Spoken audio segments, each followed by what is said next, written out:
Bismillahirrahmanirrahim. Assalamualaikum warahmatullahi wabarakatuh. Alhamdulillahilladzi arsala rasulahu bil huda wa dinil haqq liyuzhirahu 'alad dini kullihi wa kafa billahi syahida. Asyhadu an la ilaha illallah wa asyhadu anna Muhammadan 'abduhu wa rasuluhu la nabiyya ba'da. Rabbishrah li sadri wa yassir li amri wahlul 'uqdatam min lisani yafqahu qawli. Pertama sekali marilah kita sama-sama bersyukur kepada Allah yang telah melimpahkan rahmat, nikmat dan kesempatan. Mudah-mudahan dengan nikmat dan kesempatan yang diberikan kepada kita, hendaknya kita sadar bahwa nikmat itu harus disyukuri. Karena apabila nikmat itu kita syukuri, Allah akan menambah nikmatnya. Tetapi ingat, apabila kita mengkufuri atau kufur atas nikmat tersebut, maka azab Allah sangat pedih. Berselawat kita kepada Rasulullah dengan ucapan Allahumma salli ala Sayyidina Muhammad wa ala ali Sayyidina Muhammad. Assalamu alayka ya Rasulullah. Kaum muslimin dan muslimat yang rahmati Allah subhanahu wa ta'ala. Adapun judul daripada tausiah kita pada hari ini yaitu tentang ketentuan Islam tentang aurat. Aurat itu adalah bahasa Arab.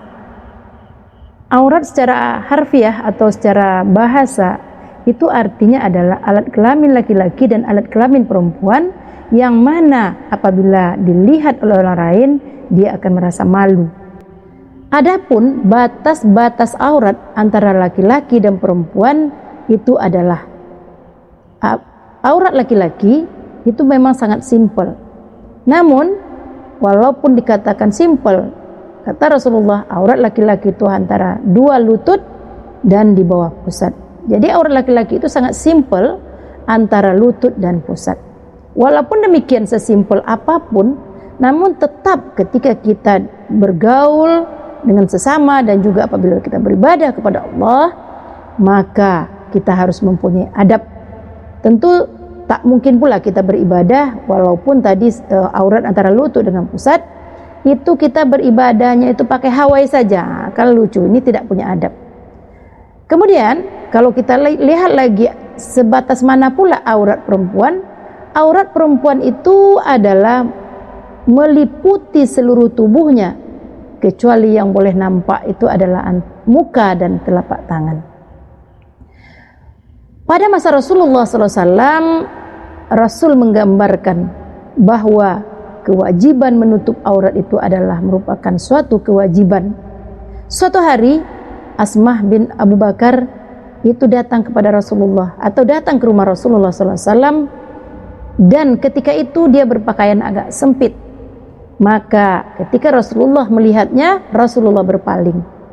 Dan setelah itu Rasulullah SAW mengatakan kepada Asma, "Hai Asma, kalau seorang wanita sudah dewasa atau sudah mengalami haid, maka dia harus menutupi seluruh tubuhnya dan tidak boleh nampak oleh yang bukan muhrimnya kecuali ini dan ini." Dan ketika itu Rasulullah SAW menunjuk mukanya dan menunjuk telapak tangannya.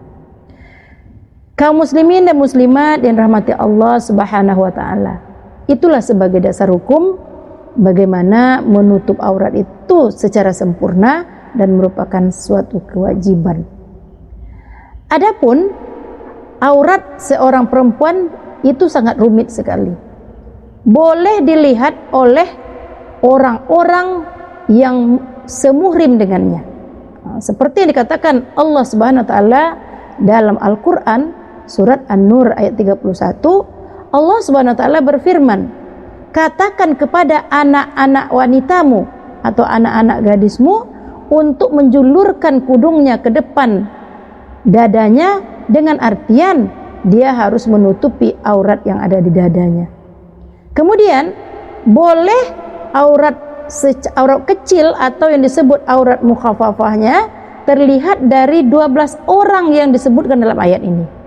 Antara lain adalah suami, ayah, abang, kemenakan, kemudian saudara, anak saudara perempuan, kemudian menantu ya atau mertua, kemudian juga bisa jadi juga oleh pelayan laki-laki yang tidak berhasrat lagi kepada wanita, kemudian anak kecil yang belum mengerti dengan aurat.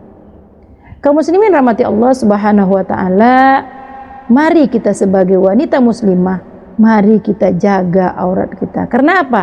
Karena dari membuka aurat itulah akan tibanya nanti atau munculnya atau terjadinya hal-hal yang tidak kita ingini seperti maksiat, perzinahan, perkosaan dan sebagainya. Kemudian kiranya kita sebagai wanita juga ada yang disebut dengan aurat kita itu aurat mughallazah, yaitu aurat besar. Aurat besar ini itu adalah aurat yang betul-betul sensitif, yang hanya boleh dilihat oleh suami kita. Selain itu diharamkan. Maka muslimin muslimat yang rahmati Allah, khususnya kita sebagai muslimah, mari kita senantiasa menjaga diri kita dengan berpakaian menutup aurat. Mudah-mudahan tausiah singkat ini bermanfaat dan hendaknya dapat kita jalankan atau dapat kita jadikan sebagai pedoman dalam kehidupan kita sehari-hari. Sekian saja, saya tutup dengan mengucapkan wabillahi taufiq wal hidayah. Assalamualaikum warahmatullahi wabarakatuh.